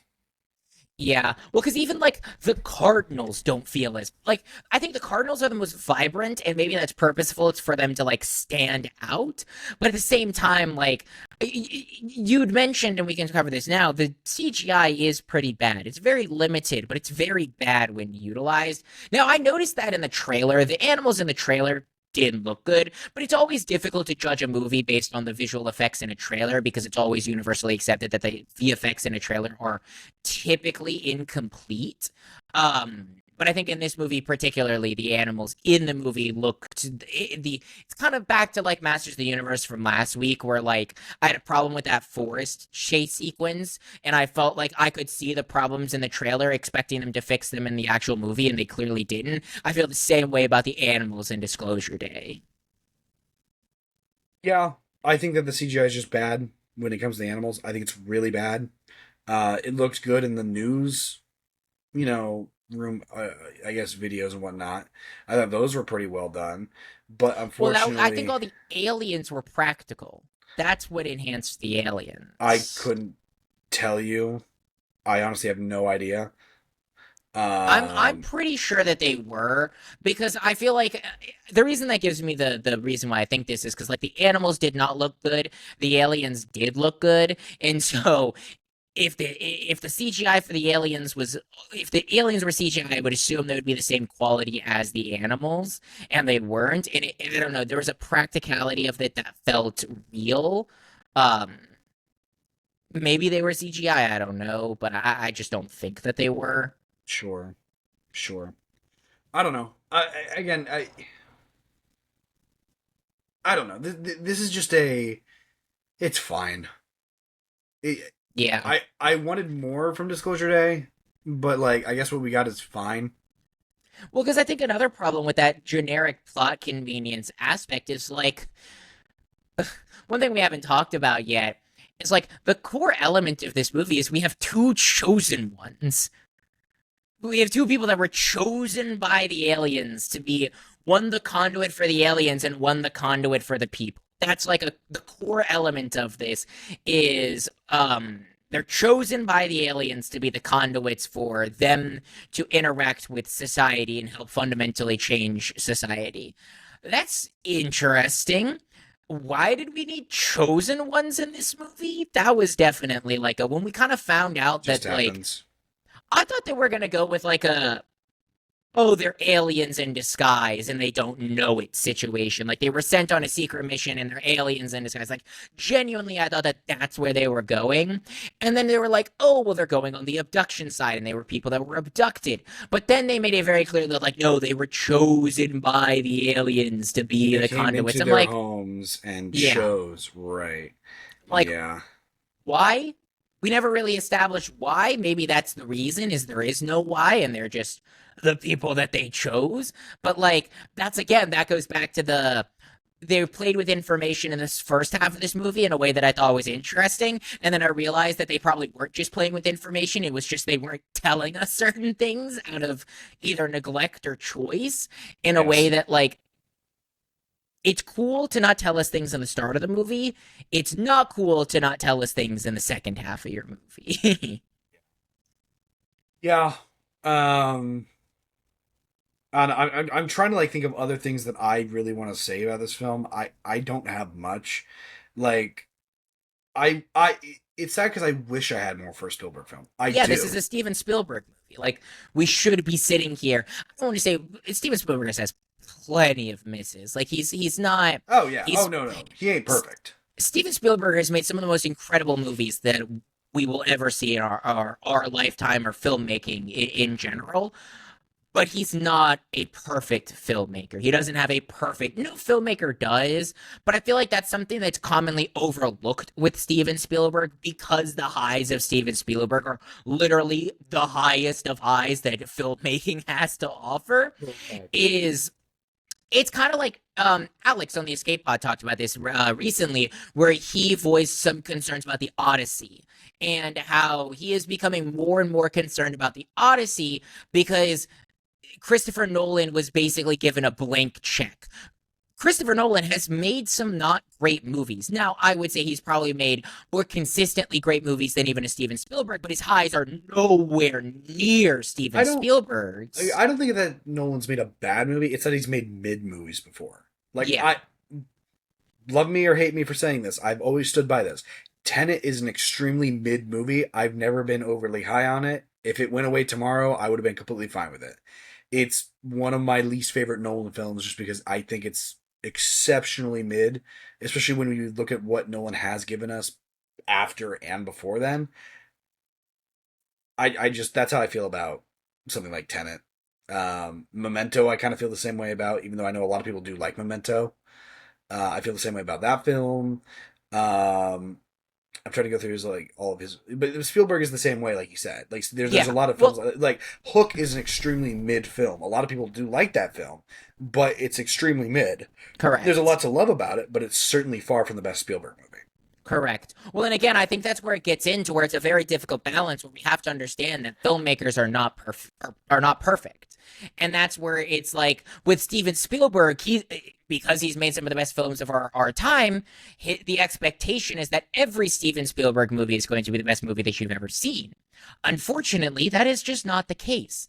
And that is something that I feel like I did not go in expecting this to be the best movie ever, which again is why I avoid reviews. I don't know what the general public thinks of this. I don't know if we're in the minority on this movie or not. Maybe I'm gonna go and watch some of the reviews and people are gonna be like, this is the greatest movie of our generation. This is Steven Spielberg's best movie in 20 years. Like, I don't feel that way. I'm happy for people that do, but I think that it's just like, again, I came out of this movie way higher than I am now because the Sure. ending is so good and that's what the movie leaves you with. It leaves you with an incredible ending that in the initial experience you tend to forget some of the shortcomings that are very prevalent in the movie, but when you actually go, especially in our position where we have to think a little bit deeper and reflect on what we watched for the movie so that we can talk about it, you start to realize, oh, there were definitely, I did have these problems and I did have these plot holes or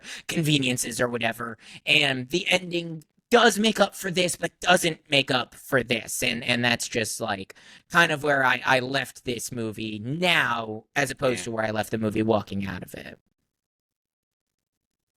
But yeah, I guess that's Disclosure Day. I'll probably see it one more time in theaters again before it leaves. Just because I don't know. I feel like it's also last thing I'll say is it's a film that you probably can watch more than once, and you'll find something new to appreciate about it every time. Just because it is a very slow burn type film. Yeah.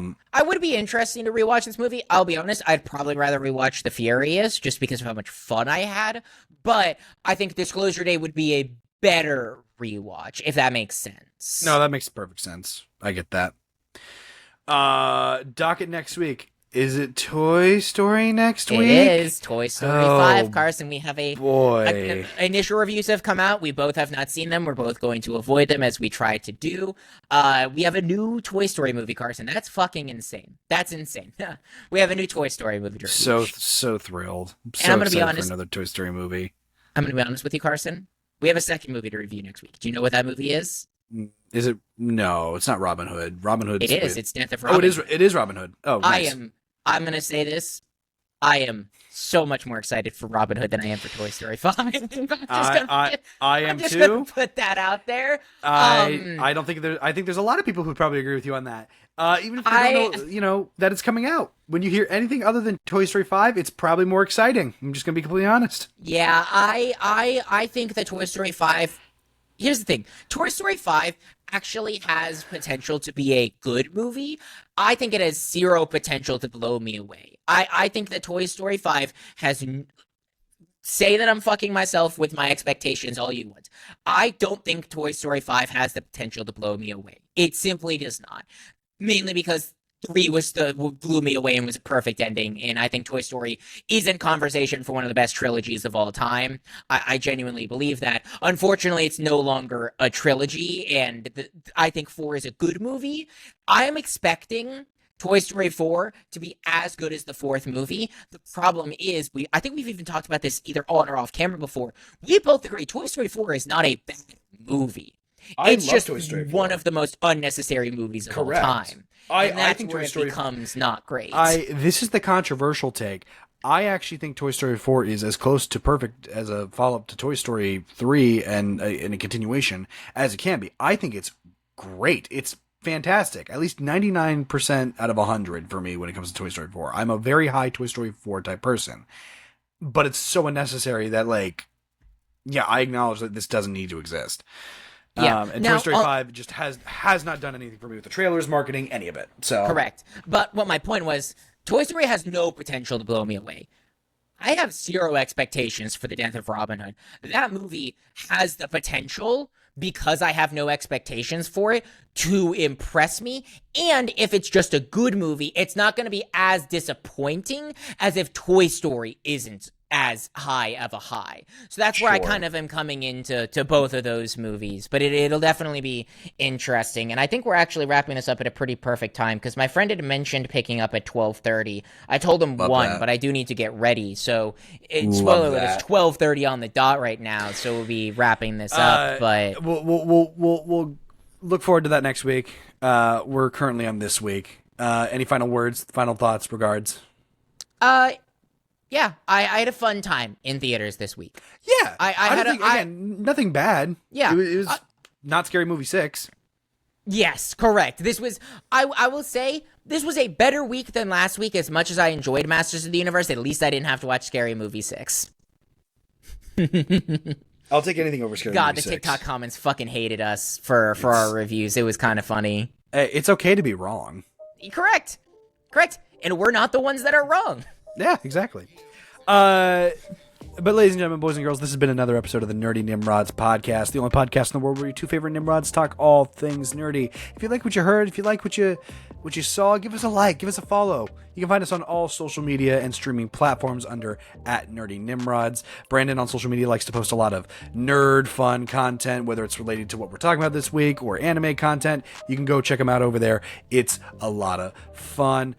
Apple Podcast, Amazon Podcast, Spotify, you name it, we're on it. Same logo, same name. Find us on all of those. And as always, ladies and gentlemen, stay nerdy.